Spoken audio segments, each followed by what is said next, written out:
Ladies and gentlemen, welcome to the Mythic Plus Dungeon Guide for the Rookery in Season 2 of The War Within. We'll be covering all important boss and trash mechanics, starting with Quartermaster Koratite, a mini-boss that you have to fight right at the entrance.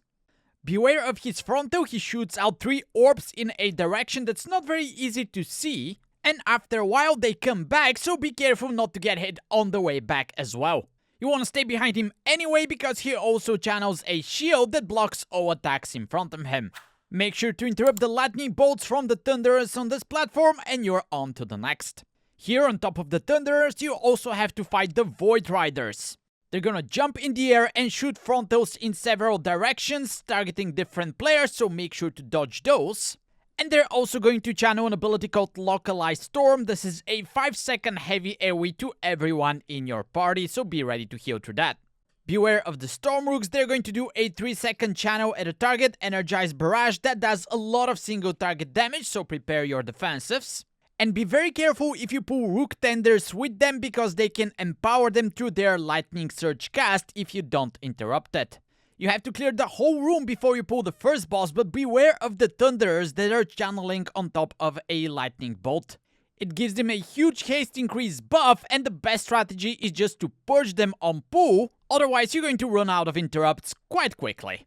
The first boss is Kyrioss. For his first mechanic, he's going to mark all the players with blue circles around them. You need to spread out and make sure you don't overlap them when they hit, because they do a lot of damage. And he also shoots a line of swirlies at each player. Make sure to dodge those, and all of that keeps happening until he hits 100% energy.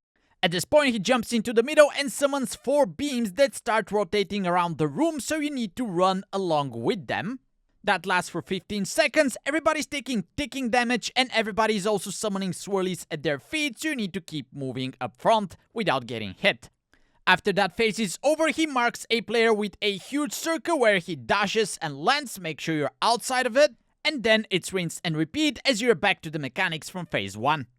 The next area introduces few new mobs. The Oracles are going to cast Void Bolts, interrupt those, and save a stun or other kind of CC for their Seeping Corruption cast, as this one is not interruptible, but if it goes through, it puts a curse on a target. That does a lot of damage, and if you don't have a curse to spell, yeah. You're also going to fight some Void Crushers. They're going to leap onto a random target and do some damage on small impact areas, so stay spread when you fight those. And you also have to fight several Void Diffusers. They're going to cast Attracting Shadows, which sucks everybody in, doing AoE damage, and at the same time they're going to target somebody and cast Arcing Void. This is a chain lightning ability. The first target is going to take unavoidable damage, and if you spread around, there's gonna be no second target. After you do a double pull of these, you'll be at the second boss, but first you have to kill a few mobs that explode on that, so make sure you don't stay in the circles. And you'll be at the second boss, Stormguard Gorren. He's going to cast Chaotic Corruption, which puts a debuff on a player with 4 charges. They're gonna be taking ticking damage for 5 seconds. After that, the debuff loses a charge and jumps to the nearest player. If you get it on you at some point, you get vulnerable and you take double damage from it if you get it again in the next 10 seconds. So be very careful how you're throwing this in between your teammates, and the boss has a couple of other mechanics. When he casts Crush Reality, he jumps to a player's location, does a bunch of AoE damage, and leaves a puddle on the ground, so preferably you want to bait this to the edges of the room. There's also Void Pillars that shoot out from the landing location, make sure to dodge those. And his other ability is called Dark Gravity. He starts doing pulsing AoE damage and tries to suck everyone into a huge circle around him that explodes for a whole bunch of damage, so make sure you're outside of it. Manage those 2 abilities, juggle the debuff correctly, and you'll be on to the next part. Here you have to fight Void Ascendants. They're gonna be casting Void Bolts, interrupt as many as you can, and be ready for their Feasting Void cast. That puts a magic debuff on everyone. That's a heavy dot that keeps sticking until you dispel it, or until you heal through the Heal Absorb shield that's also being placed there. They're also going to cast Umbra Wave. Those are Void Bolts that shoot out from the mob, so keep dodging them until they stop casting. You also have to fight several of the big Voidstone mobs, which are going to cast Void Extraction. This is going to give them a buff, increasing their damage for every mob around them or every player that's nearby, and everybody else, including the players, gets a debuff that reduces their damage down by 5%. This thing stacks. So try to pull not too many mobs on top of them, because when they get low, they cast Unleash Darkness. This is a channel that does pulsing, AoE, and shoots out swirlies around them.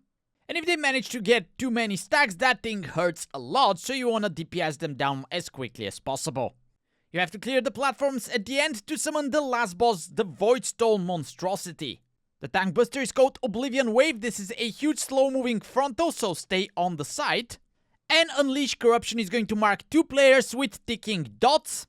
They last for 15 seconds, they are magic dispellable, but once you remove them, they leave a puddle on the ground, so try to stack them on the side.